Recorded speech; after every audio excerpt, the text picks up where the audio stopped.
Your film is now ready to be shown.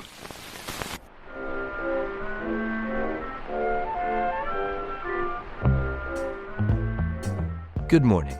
I'm Justin Hendricks, editor of Tech Policy Press, a nonprofit media venture intended to provoke new ideas, debate, and discussion at the intersection of technology and democracy. On June 26th, the U.S. Supreme Court ruled in favor of the Biden administration in Murthy v. Missouri. In its 6-3 ruling, the court reversed a decision by the Court of Appeals for the Fifth Circuit that found that the administration had violated the plaintiff's First Amendment rights, finding instead that the plaintiffs did not have standing to bring the case, which centered around whether the Biden administration violated the First Amendment in its efforts to limit the spread of COVID-19 misinformation. In July 2021, after U.S. Surgeon General Vivek Murthy called COVID-19 misinformation a threat to public health, President Biden told reporters that, quote, "the only pandemic we have is among the unvaccinated," unquote. He blamed Facebook for circulating and promoting COVID-19 vaccine hesitancy, saying publicly, "they're killing people." Behind the scenes, Biden's team and other federal agencies, like the Centers for Disease Control, were directly communicating with platform executives about content that they perceived as harmful. In May 2022, the states of Missouri and Louisiana filed a lawsuit alleging this open line of communication was overt government strong-arming, or jawboning, that gave rise to, quote, "open and explicit censorship programs," unquote. It further claimed the Biden administration colluded with social media companies to suppress speech under the guise of halting dis and misinformation. A district court ruled in favor of the states, issuing a preliminary injunction on the merits that the plaintiffs are likely to, quote, "succeed in, quote, establishing that the government has used its power to silence the opposition," unquote.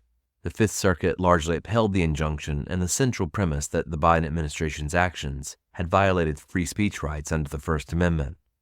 But the majority opinion in the Supreme Court offered a rebuke to the Fifth Circuit, which relied on a menagerie of materials in its decision, none of which supported the key claims made by the plaintiffs. Dean Jackson, a reporting fellow at Tech Policy Press, looked deeply at the evidentiary record and has been covering Murthy v. Missouri for us during the course of his fellowship. In this episode, Dean considers the outcome in the Supreme Court with 3 experts. Over to Dean. I'm Dean Jackson, reporting fellow with Tech Policy Press. Today we're talking about the Supreme Court's ruling in Murthy v. Missouri. In a 6-3 decision, justices wrote that the plaintiffs, without any concrete link between their injuries and the defendant's conduct, ask us to conduct a review of the years-long communications between dozens of federal officials across different agencies with different social media platforms about different topics. This court's standing doctrine prevents us from exercising such general legal oversight of the other branches of government. We therefore reverse the judgment of the Fifth Circuit and remand the case for further proceedings consistent with this opinion. To help us sort through the importance of this ruling for free expression, tech policy, and American democracy, we have 3 guests today, and I'll allow them to introduce themselves. Hi, my name is Olga Belogolova, and I am a professor at Johns Hopkins University. I am leading a program there called the Emerging Technologies Initiative, focused on different types of emerging technologies, and I used to lead the policy work on countering influence operations at Meta. Hi, I'm Mayze Teitler. I'm a legal fellow at the Knight First Amendment Institute at Columbia University. And in that role, I do a lot of work on litigation and public education on First Amendment and tech issues. I was also part of the team that authored the Knight Institute's amicus brief in the Murthy case. Hi, Nina Jankowicz. I'm the co-founder and CEO of the American Sunlight Project, which is an advocacy group focused on disinformation and increasing the cost of lies that undermine democracy. I have been a researcher of disinformation, particularly of the foreign variety, for the better part of the last decade. And fun fact, I was actually an initial defendant in Murthy v. Missouri when it was filed. Mayze, my first question is for you. So the Knight Institute, where you work, advocated for the court to clarify the legal questions around this sort of relationship between governments and speech intermediaries, which is often referred to by the shorthand of jawboning. Your institute advocated to adapt the standards set in a previous case, Bantam Books versus Sullivan. That case isn't actually referenced in the opinion, which surprised me because they did reference your work in the oral arguments. It is referenced, however, 6 times in Alito's dissent. And so I was wondering if first you could give our listeners a quick refresher on Bantam, because I think it's a really useful primer for this case. But also, what do you make of the citations and lack thereof in those opinions? So the substantive question in Bantam is really similar to the substantive question in Murthy, which is the question of at what point government efforts to pressure what we call speech intermediaries, which are entities that are involved in the publication or distribution of other people's speech, at what point those efforts to pressure entities to take down or promote speech violates the First Amendment.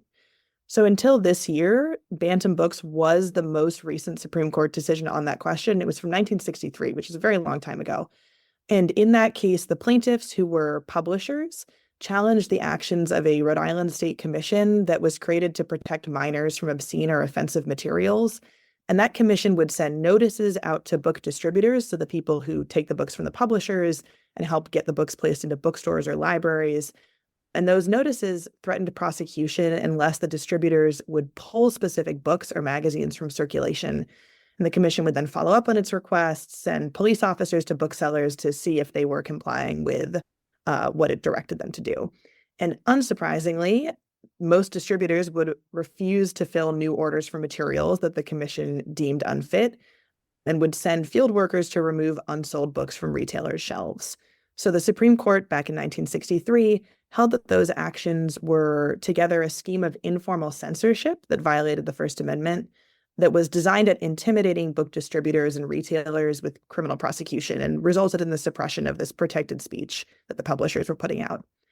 One thing that's very important about that case is that the court concluded that even though the commission was only using informal sanctions to try to achieve its goals, the way it was trying to use those informal sanctions were coercive and ultimately succeeded in suppressing speech.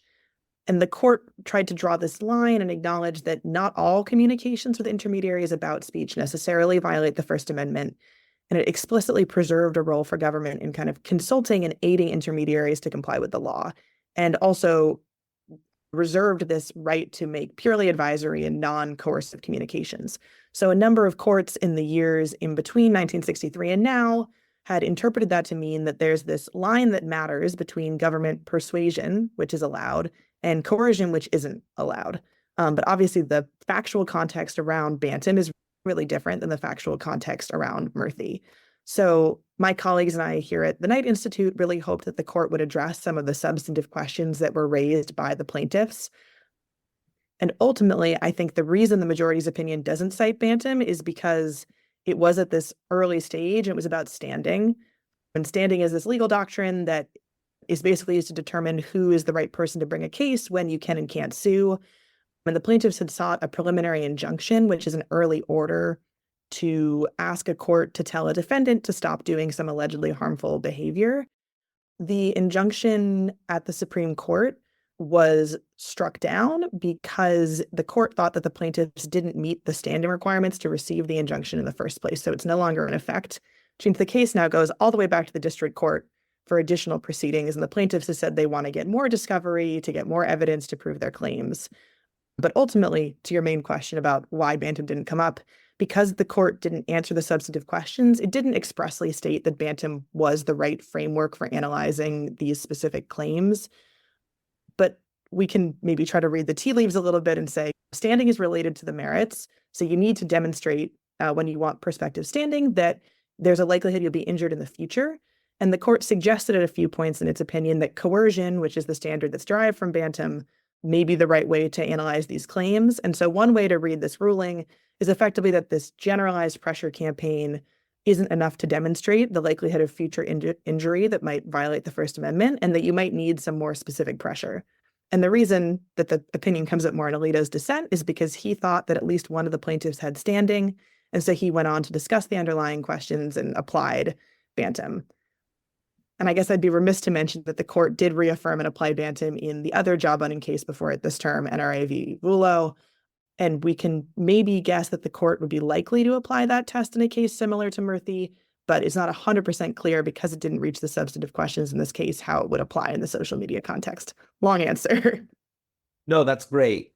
It might be worth very briefly just describing what the conduct at question in Vullo too, because it is, I think, so much more explicit and overt than what the factual record in Murthy shows. I also have some questions about general legal tea reading for you later, but if you want to say a word about Vullo, I think it would be interesting.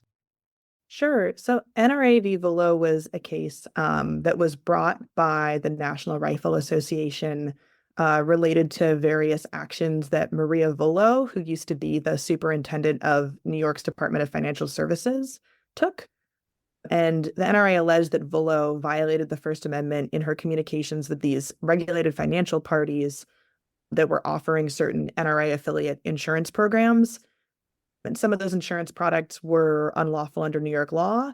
And the NRA was at an earlier stage, the motion to dismiss stage, and had alleged that Velo, in a series of letters and also some communications in backroom meetings, said that if the regulated entities stopped offering these products, it would no longer investigate and press charges on the idea that some of them were unlawful.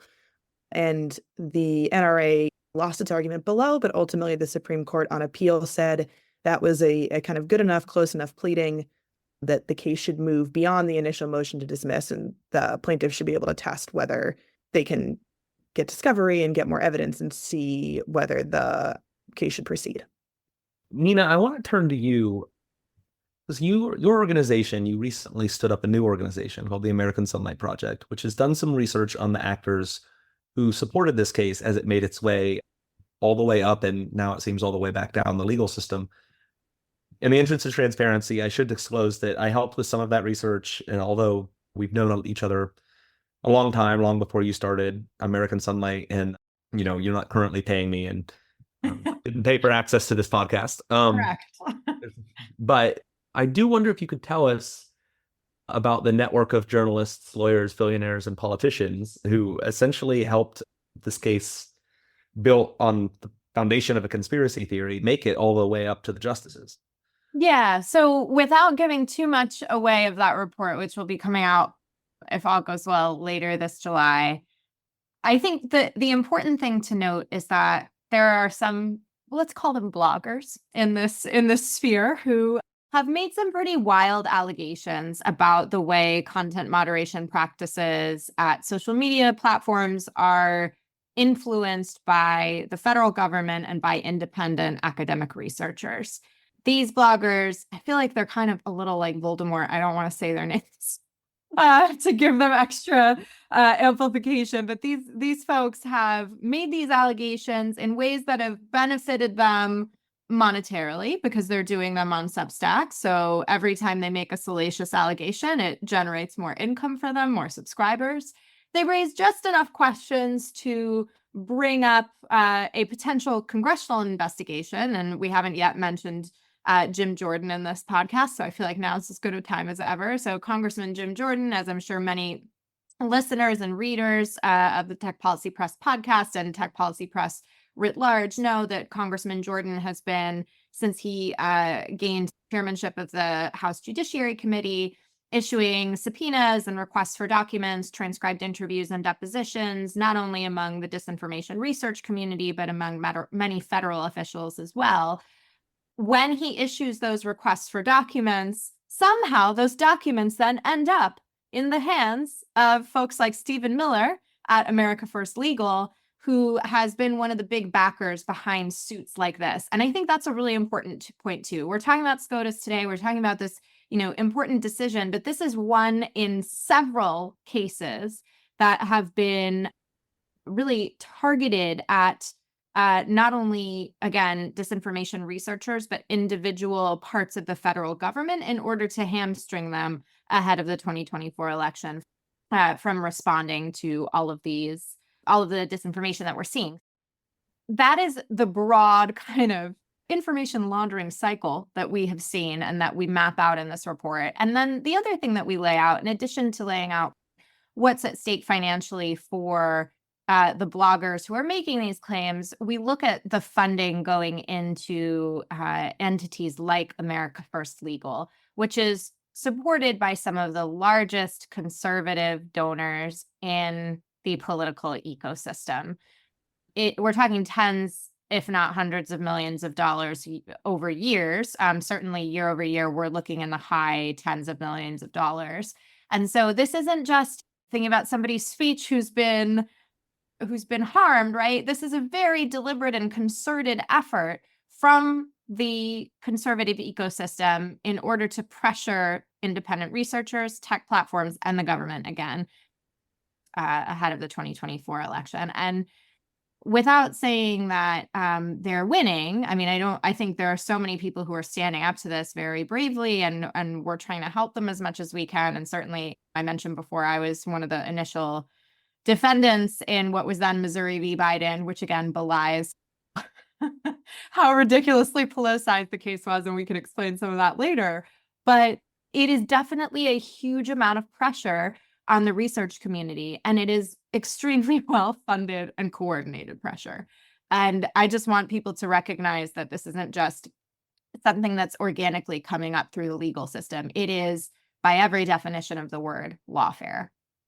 That's a great note to end that answer on, because I was going to follow up and ask, and maybe you can say a little bit more about what else could be done to draw those lines, right? To not to sound too conspiratorial, but to connect the piece of string to all of the parts of the bulletin board, right? I don't think that the general public sees all of the pieces in the same way you do. I don't know that, even though all these pieces have been covered in the press, I don't know if the whole picture has been covered in the press the same way. Yeah, and that's one of the reasons we decided to do this piece of research as kind of our first big report. It is a difficult story to tell because you end up looking like the meme from the guy from It's Always Sunny in Philadelphia, right? Like it actually does look like that when you map out all the connections. But when one individual had his home raided by the IRS, he immediately went to Jim Jordan for help, right? Shows a pretty close relationship. And again, it's not every American citizen's job to look at how document requests from Congress are then being shuttled into political apparatuses in order to launch cases like this, but it is indeed what's happening. And it was happening in slow motion for a really long time. But now we have out in front of us this causal chain of evidence that has led, of course, to not only pressure and harassment and threats against these researchers, but we know, of course, that some of these institutions have now decided to pack it in. Stanford Internet Observatory, very famously and much talked about over the last couple of weeks, has moved what remained of its work to other parts of it and let go to the preeminent researchers who were leading that institution. That's a clear fact. And I think clearly Jim Jordan and those around him were celebrating that. Can you imagine celebrating the closure of a research institution in the United States of America? I don't know. That sounds pretty McCarthyist to me. And as somebody who's been on the receiving end of a lot of this stuff and who had the pleasure of sitting across from Jim Jordan and his staff for 5 hours, right? I can tell you that the questions that they're asking and the motivation behind what they're doing is not anything to do with free speech. It's about scoring political points. So I think, yeah, the press does need to do a better job. I'm hoping we can give them some of the pieces of that puzzle. But for most Americans, I think we need to distill this story into something that is bite-sized and easy to understand. And that's why I always go back to this framework of this is a 21st century McCarthy Inquisition against people who have an intention to tell the truth. And that's not something that's American. That's not something that no matter what side of the political spectrum you're on, anybody should be standing up for, this harassment of independent researchers who are just trying to do good work. I think it'd be worth pointing out to any listeners that the transcript from that 5-hour conversation you had with Jim Jordan and his staff is publicly available. You can go read it. And I think it's noteworthy for the sort of lack of explosive material there, right? It's interesting, but I don't really recall seeing any real bombshells, but it's not the only transcript available. They've released 3 now. And one of the things that we're trying to do with American Sunlight is continue to pressure the subcommittee on the weaponization of the federal government to release all of the transcripts with researchers because they have the authority to withhold them. And this has all been conducted, of course, using taxpayer funding. And they are making wild allegations, continuing to make wild allegations to this day that they have evidence that coercion or jawboning was happening when, in fact, I know from other folks that we've interviewed as well, none of us said that anything like that was happening, and we were under oath, right? I think it's notable that we all had to fight for those transcripts to get released. In Kate Starbird and Alex Stamos's case, those seem to have been released as retaliation for them having spoken to 60 Minutes when 60 Minutes did a piece on Jim Jordan and attacks on researchers. And in my case, it was only because I made things really difficult for them and they wanted me to go away. But yeah, there's no explosive material in there because the reality of what we were doing in my former position in the US government and the researchers who were also interviewed whose transcripts have been released, the reality is very boring and anodyne. We were trying to improve the health of the American information ecosystem.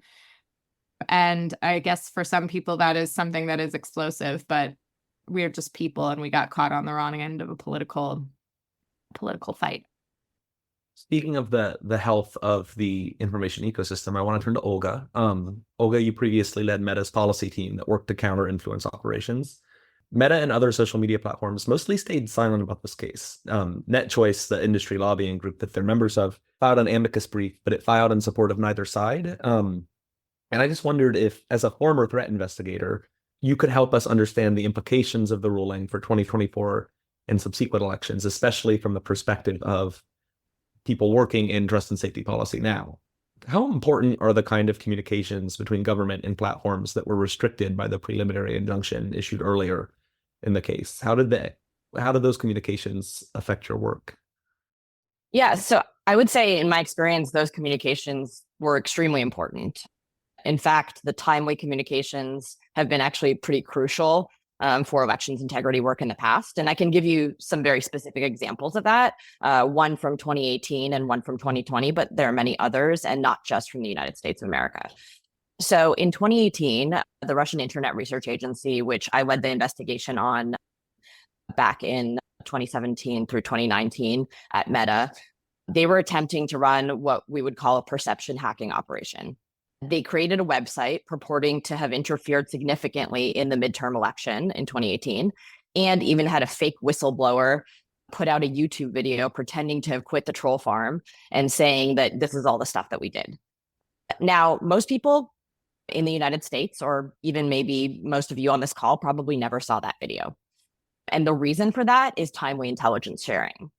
Both that video and the fake accounts pretending to be Americans on both sides of the aisle were removed. And the Russian effort in 2018 was less punchy because what they were trying to do was to make it seem like they had done this massive interference effort. And even on their website, in all caps, they had written, "We have interfered, your intelligence agencies and companies are powerless against us, and we've done all this terrible stuff." But the reason it didn't really work so well is because both the companies and the US government were able to put out intelligence to the US population at the time that said, hey, we found this, we took this down. It wasn't actually up for very long and it wasn't really effective. And so it took the entire punch out of the whole operation. And that coordination was extremely important. Another example from 2020 and a different threat actor. So with Iran, timely communications were really important when the Iranians were impersonating the Proud Boys, emailing voters to intimidate them. Those timely communications meant that the Iranian video purporting to hack voting systems never actually made it very far. And that was during the Trump administration, where Trump administration intelligence officials went to the podium in front of the public and said, we were able to take down this Iranian operation and protect voters from getting intimidated by these fake Proud Boys and by this purported hack of voting systems. And so those are two very different examples, but examples that show that this is important to all American voters. Doesn't really matter which side of the aisle they're on, but this is protecting them. These conversations matter. Now, to be clear, the initial court ruling included carve-outs that authorized the executive branch communication with social media platforms on issues related to national security threats and election interference. But from my experience, again, I quit Meta about a year ago and have been working as a professor since then, and even before that. But what I know is that I've talked to a lot of government officials I've stayed in touch with, friends of mine, and they found it very difficult to continue engagement with the intelligence teams at these companies. And it cooled those conversations because people didn't really know how to act appropriately. And and they were waiting for decisions to be made that they knew how to engage. And that meant that a lot of these conversations were just simply not happening. And most of my engagements in my work, both as an intelligence analyst working at Meta, leading the Russia investigation, and then as a policy lead working on countering influence operations, most of those engagements were similar to intelligence sharing between one intelligence agency and another. Anyone that's a student of intelligence knows that intelligence agencies are not designed to be prescriptive in their analysis. And so when that sharing was happening, it was, here's some information that you might want to see. And that happened in both directions. And then do with it what you will, right? And then policymakers make decisions with that intelligence that they've gleaned. And even I spent time both in the intelligence team and on the policy teams. And the way it works is that threat intelligence teams investigate, they find cases, and through a rigorous review process that we designed, policy experts are making determinations about whether and which policy violations took place, and then what actions to take that are appropriate based solely on the evidence. And that's really important. At no point in time during my experience working with the US government did I feel pressured to make any kind of policy decisions to remove anything. We can have a separate conversation about some of the other governments around the world, including liberal democracies that have done that. And that's important to have those conversations. And that's why I think this case, for all of the harm that it's caused to researchers that have just been outlined, I think the conversation that we need to have needs to be had, right? We need to have a conversation about balancing freedom of expression with these policy decisions. We need to think about how we protect users without limiting speech. But we need to have those conversations rooted in fact, which is precisely what the justices said. That this wasn't factual, it was based on conjecture and conspiracy. Thankfully, the judges came to that conclusion as well, but that's the conversation we need to be having. We need to be rooting it in fact. Can I jump in there, actually? I just think there's one thing that I want to tease out from what Olga just said, and I agree wholeheartedly with all of it. It's that also on the civil servant side of things, the people who are handling communications with platforms, these are typically, again, they're civil servants, career civil servants who have been doing their jobs for a long time. Typically speaking, they are not political appointees. They are people who have families to feed. They are people who need benefits. And when you get an injunction like the one that came down last July 4th in 2023 saying, okay, you're not to talk to any of these institutions or platforms with these very specific carve-outs, first of all, it's going to be really difficult as a working level person to navigate that stuff. As Olga said, they were looking for that guidance from above, which I think maybe came down in some cases in different agencies, and probably in others, they were just like, oh, we're going to stay away from this. But also, if you're going to find something and you see what's happened to people like me and other federal officials or former federal officials who have been caught in the midst of all of this, you're going to think twice before you raise the alarm bell, even about something as serious as foreign interference in elections or disinformation relating to national security. If it might mean that your family gets doxxed and there are threats coming your way, because this has happened multiple times against many folks in the administration now, I just think you can't discount that chilling effect. And so I was really glad to see this case thrown out on the basis that, it didn't have the evidence needed to push it forward. And I wholeheartedly agree, as I said, with Olga, that we do need to have that conversation. And I think we'll be getting to that, Dean, if I remember correctly, as we shift to the second part of the conversation. Yeah, I do want to get into that because I think all of us have, in one form or another, said that more transparency, more structure around these communications and in the social media environment more generally would be a positive thing. It's unfortunate that this is the venue we have in which to have that debate. And hopefully we can talk about what a more productive conversation might look like in 2025. But first, for the group, I want to just throw this out there for anyone who cares to answer. I want to talk about the future of First Amendment law, social media policy, election integrity efforts, and the way this case has influenced them, even though it's now, a lot of the air has now been let out of it. This case and the events associated with it have already done a lot of damage to the field of disinformation research. Reference the Stanford Internet Observatory and its downsizing, I think we can call it, as a result of the legal costs that Stanford has had to incur. How do we begin to repair that damage? And What trends worry you for the future? Because I don't think this is going to settle the debate forever. And so how should we prepare for what might be next? I know I might sound like a bit of a broken record here, and I'm just going to say this again, but rigor and fact-based analysis is the only path forward. We can't stoop to the level of individuals who put their case forward based on conjecture, and we can't do that as a research community either. Again, I know it's sort of annoying to say that like when they go low, we go high kind of thing, and we've heard that in so many different situations in the recent past. But unfortunately, in my time leading work on Russian influence operations as an investigator and intelligence analyst, I did see a lot of enthusiastic claims from researchers that were simply wrong and speculative, and from governments too. And that's not to say that they influenced the work, because the work was still done based on the evidence available, but we can do better than that. And I think you have to be untouchable, which is really hard to do. But as a policy leader at Meta, one of the things that I did was I worked with a team of investigators and I held them to a very high standard. Together with my colleagues, including people who worked across legal teams, communications teams, policy teams, we created a really rigorous process to review every single case so that we had evidence to support the policy decisions on specifically, I'm talking about coordinated authentic behavior and any attribution claims that we made. Because I will say that over the years, especially when I was leading work on Russia, there were a lot of researchers that came forward and claimed that things were Russia when they were not. And we sometimes give Russia a lot more credit than they deserve.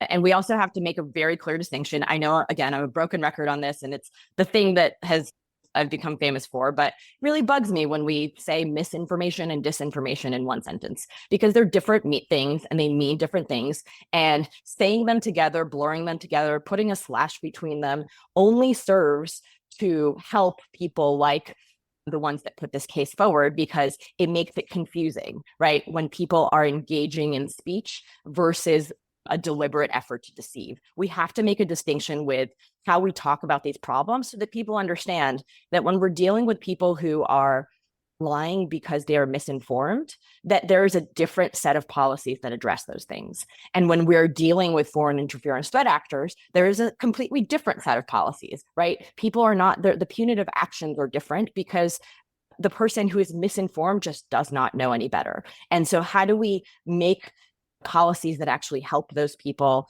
do literacy programs and other things like that, that are not rooted in stifling their speech, but in understanding where they're coming from, and then making a very clear distinction between how we deal with Russian interference, Iranian interference, Chinese interference, and all kinds of other threat actors. Because the problem is the lines in this whole field are very blurry, and we have to, as researchers, unblur them as much as possible.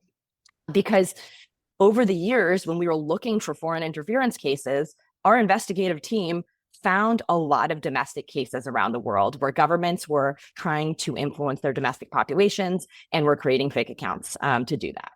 And a lot of times, importantly, very importantly, the actual cases that are the most famous cases in this whole field do not involve false information. They involve fake accounts, people pretending to be someone that they're not. But most of what they're doing is just further dividing and polarizing people based on existing societal fissures and not actually having to make up any false facts. Based on the research that I've done, false information is not actually, if we just focused on that and just addressing that, then we would be missing a whole part of what influence operations have been for the last 7 years, if not for the last 30 years since the Cold War. I think we could have a separate hour-long conversation about how important that is and how much the assumption that everything involved in influence operations is false has shaped the response, probably to the detriment of the field. But I wanted to give Nina and Mayze a chance to weigh in also. What does this set the stage for? What are you looking out for now? One of the things that we're trying to do with American Sunlight is when we do a report, we're doing everything as to the extent possible in open source and accessible ways so that people can recreate the work that we've done. And I think that's really important. Not that most readers will go to that, but that level. But this way, if there is criticism, we can say, this is what's out there in the public domain. We're not slicing and dicing things that we've been given from certain tech billionaires who have given us access to to internal communications, cough, Twitter files, cough, but making sure that people can recreate this as they see fit. We're not using things that aren't accessible to everybody else. And I think that's really important. But we are also trying to make sure that we're telling a good story. And I think one of the issues that we've had in the academic research community is balancing, as Olga has just said, the facts with the desire to tell a good story. And some people went too far in the kind of salacious, crazy way and left nuance on the table. We don't want to do that. But we also need to find a way to cut through the BS that the other side is selling. And so I think for us, a strategic communications effort is really important. And that word used to get thrown around all the time, especially in Central and Eastern Europe and in Ukraine, where I worked for a couple of years a while ago, back in 2016, 2017. Strategic communications were seen as like the antidote to disinformation. I don't think that's true. I think good storytelling can go a long way. But we need to think more like communicators, is what I'm saying. Often in the academic and research communities, we hope that we put the stuff out there and the journalists on the other side will take it and run with it and get it to the audiences that need to see it. But I think what we've learned is that as these attacks have surfaced and we've in some cases made the deliberate choice and in some cases been forced into letting other people do the storytelling for us, the narrative has gotten warped. And so I would say to everybody listening to this who may be affected by this sort of thing, first of all, you don't need to engage in that sort of strategic silence necessarily. You don't need to be erring toward the most dry academic prose possible.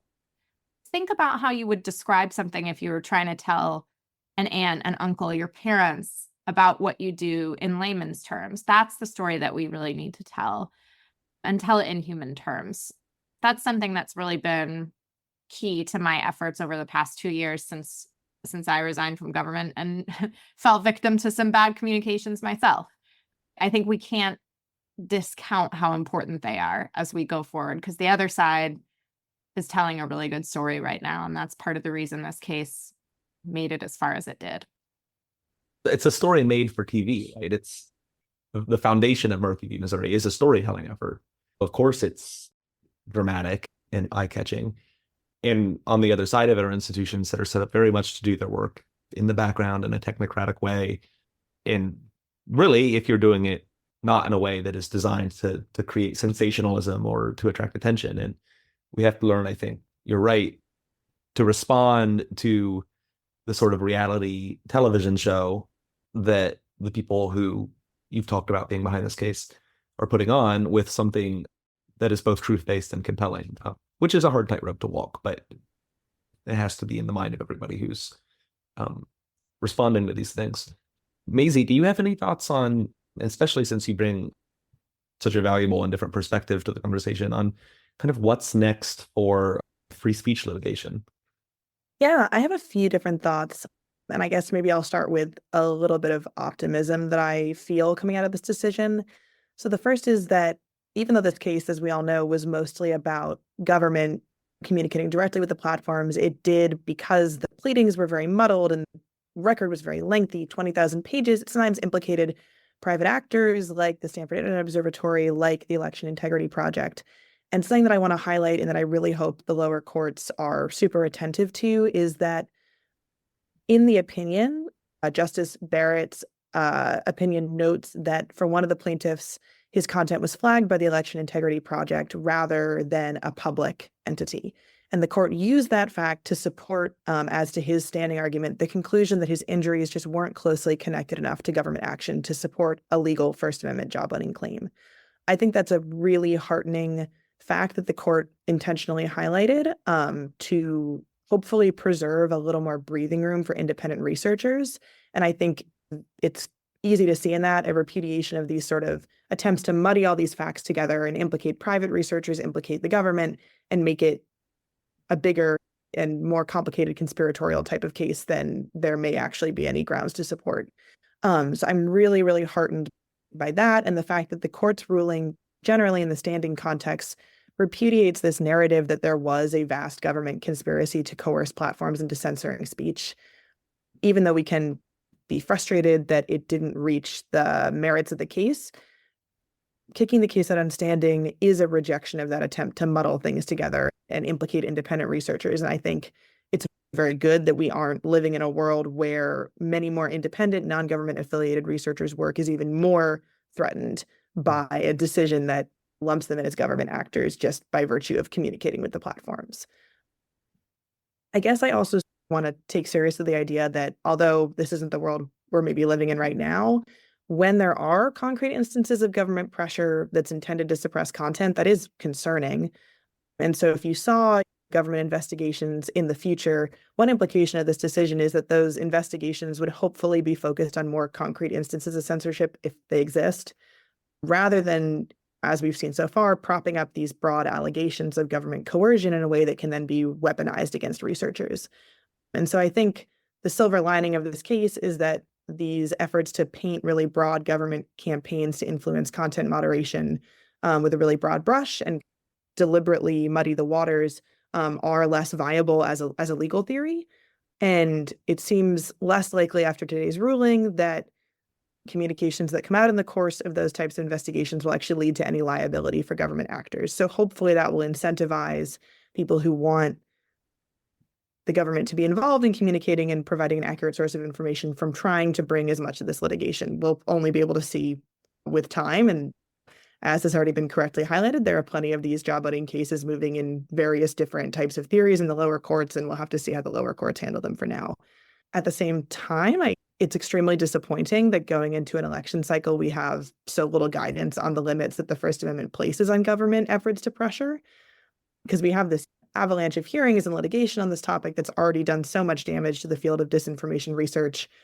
And and this is to Olga's point earlier, while we lack any substantive guidance about what's impermissible and permissible, it's pretty possible that we'll see disinformation researchers and government entities and platforms refraining from communications that might be permissible under any substantive rule that the court would announce, and also would just be like desirable for all of us as people living in an information ecosystem that needs to function, because all of those actors are concerned about the possibility of litigation, and not only the consequences of litigation, but also the possibility of doxing, the possibility of real lived harms are all live and extremely concerning. And it's really disheartening to see a world in which attempts to address disinformation and misinformation are so harmful.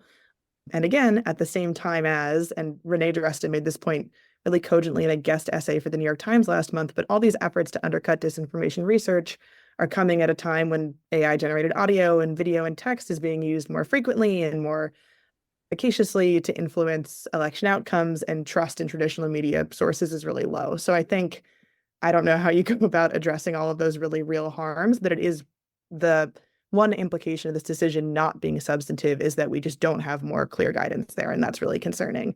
And then I think one last point is that it's maybe not a state of First Amendment point, but it is a state of the world problem, is that there are issues of concentration of private power over speech that the First Amendment isn't really well constructed to address because it's targeted at government action. So part of the reason why this story, I think, to use a term that Dean said, is dramatic and eye-catching, is that there are a small number of platforms where most speech online happens for most people, and those platforms aren't really incentivized to protect their users because speech is a little bit cheaper on a social media platform than it might be for a publisher, right? The publisher in Bantam Books is really hurt when the books can't be sold because it directly cuts into their profit margins. If in a world where there's a well-pleaded job hunting case and an individual piece of content gets taken down as a result of government pressure, it doesn't cut into the platform's bottom line very much if one or two pieces come down. But platforms acting as that choke point makes them really attractive targets for government censorship. I think this case was weak because of these attenuated connections between the government action and the plaintiff's content. But even in stronger cases, an outcome of this case will be that it's harder for plaintiffs to win. It's easier for the government to be vague, to censor by proxy, and make it hard for the plaintiffs to demonstrate that their speech was suppressed as a result of government coercion. And so I think for that point, transparency in these communications is really important. But the First Amendment just may not be well positioned to provide that transparency.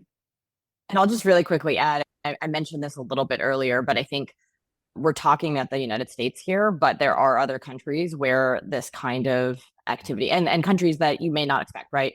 The automatic assumption is India and Singapore, and those are definitely places for people to look at and study how they are pressuring companies to do things. In fact, threatening the employees of companies with arrest and physical harm when they don't take some kind of actions.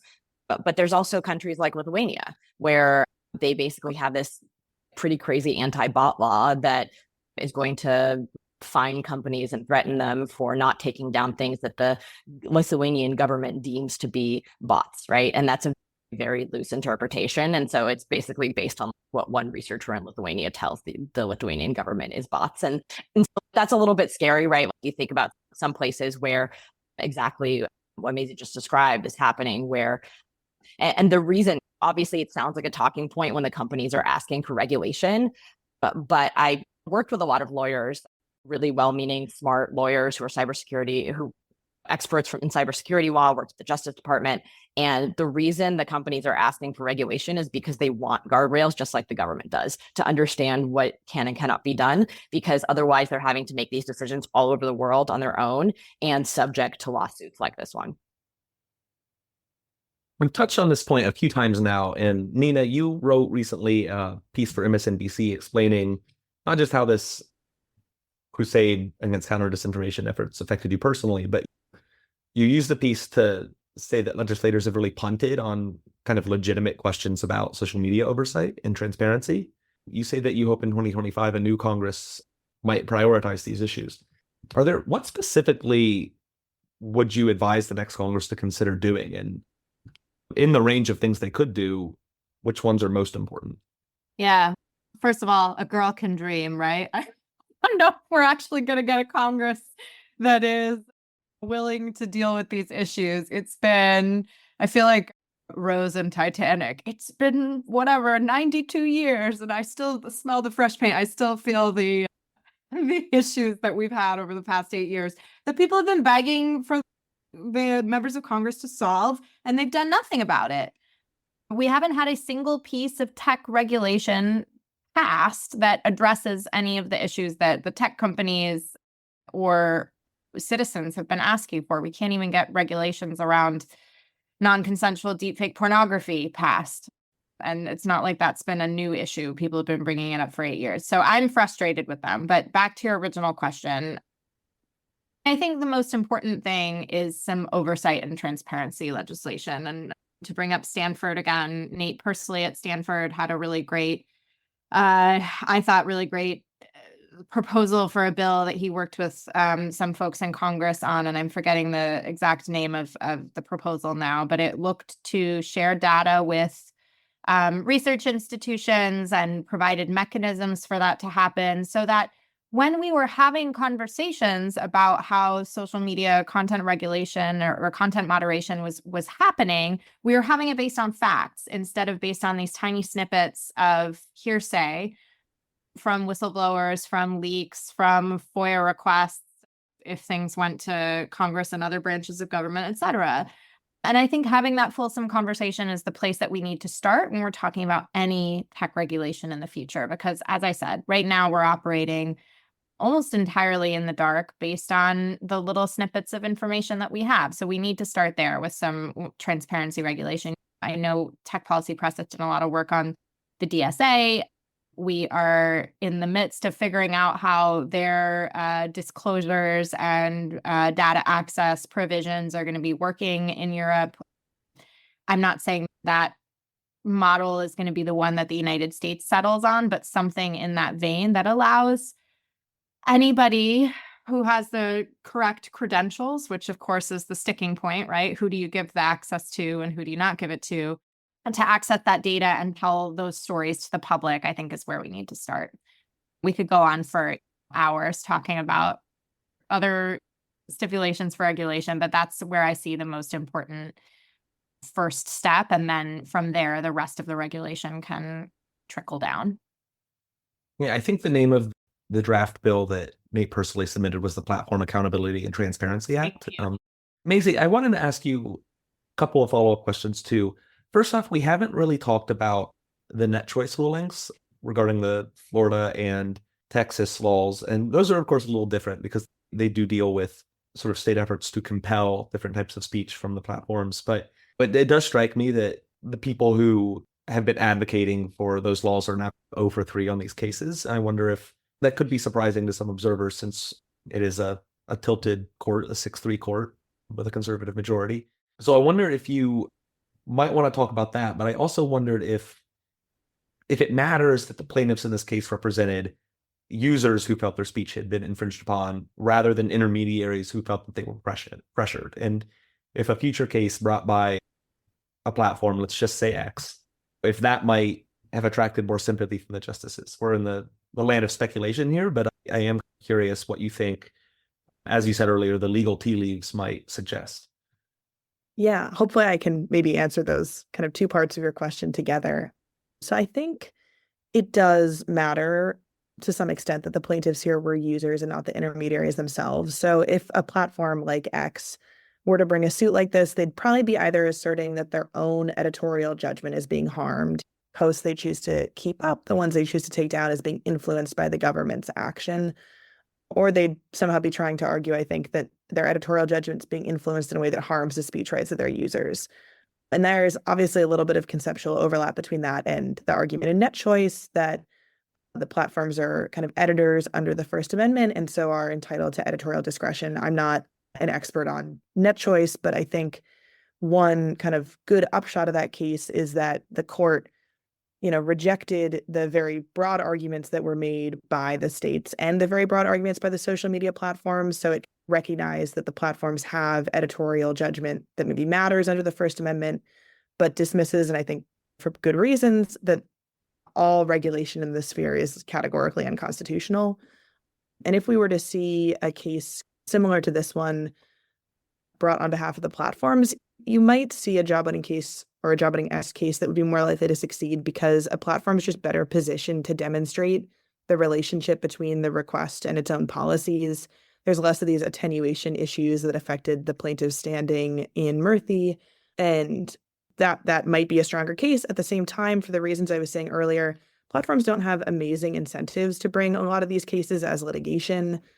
Like we flagged in our brief and like I mentioned before, platforms don't have the same stake in content as traditional publishers and so are less maybe worried about a single piece of content among the billions that might be on the site coming down. And concentration just makes it easier to exercise the type of pressure that the First Amendment might find concerning because there's just fewer pain points you have to push, for lack of a better term.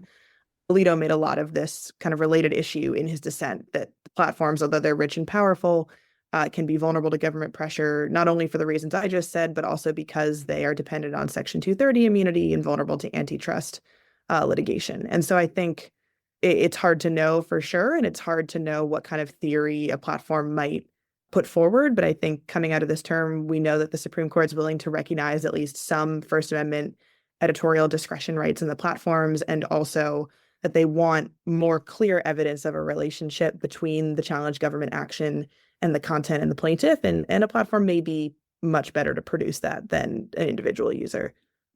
Olga, I want to give you the last question. A lot has changed in the social media trust and safety landscape since this case was first filed. There have been layoffs, new platforms like Threads have been released, Twitter transformed into X, generative AI captured a lot of lawmaker attention. Given those changes, does this case put the industry back into business as usual, or is that impossible now? And what would you advocate if changes do need to be made, given the changed environment that the industry and government do to protect election integrity moving forward? I think one thing that I often got asked over the last however many months because of this case, but because of the broad environment that you just described, is but whether things are worse now than they were in 2016. And my resounding answer to that has always been no, because there are still quite a few, like there's a whole research community around this problem set. There are still dozens, if not hundreds of people that do this work at different companies, perhaps not at X, but at many of the other companies. And I've had people come up to me and say, oh, it's too bad your team doesn't exist anymore at Meta. And I'm like, no, it's all still there. All the people that I worked with, all the intelligence analysts, all the policymakers, all of those people are still there and doing that work. And that's not just the case at Meta. And so I think it's important, again, I'm also thinking about the Russian perception of this problem set, which is trying to make people believe that there is no one watching the walls. But there are a lot of people doing this work, and we are better off, much better off than we were in 2016, and in fact, probably better off than we were in 2018. 2020, I would say that the main difference between now and 2020 is that cooling effect that we were talking about earlier. And that cooling effect, I think it's important to acknowledge that it doesn't just impact the government and its ability to talk to the companies, but it goes the other way around, and the company's abilities to talk to government, but also the company's self-censorship. I was a journalist. I worked in Russia as a reporter years ago, and I was in a newsroom that was a really good Russian publication when my parents lived in the Soviet Union, and I saw them self-censoring themselves because they were afraid of what might happen. And so what I worry about is not just the conversations between the different entities cooling, but also people knowing the rules of the road as we've discussed, and stopping themselves or slowing themselves down from doing the good work that they've done because they're afraid and they don't really know how to act. And so I can imagine some of these rigorous processes that I've described getting additional layers of bureaucracy added to them at these technology companies because they're trying to make sure that their bases are covered so that in case someone comes after them, and that means that what does it mean for the actual addressing of these problems? It means that it's just slower. And that's important because when you're dealing with problems like influence operations, moving quickly or as quickly as possible vis-a-vis the threat actor is important. And so I worry that the stuff has slowed down a little bit. The people are still there to do it. The infrastructure is still there, but we need to make sure, as we've discussed throughout this conversation, that people feel safe to have these kinds of conversations and know that it is okay to do, and know that it's not just about the conversations, but it's about taking the actions and knowing that we can explain them to the public and make people feel safe. Because the broader thing that I worry about whenever people ask me what keeps me up at night, it's not the actual, I know it sounds crazy as a professor who teaches about influence operations and disinformation, it's not the actual threat, it's the perception of the threat. If we don't trust institutions and democracy, then that matters more than whether one meme went viral or not. I think that's a great point and a great place to end. Thank you for doing this, for coming on. I appreciate you taking the time this afternoon. I thought this was really good.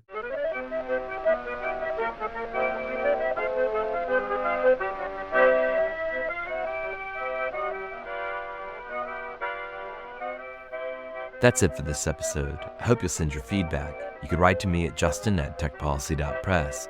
Thanks to my guests. Thanks to my co-founder, Brian Jones. Thank you for listening.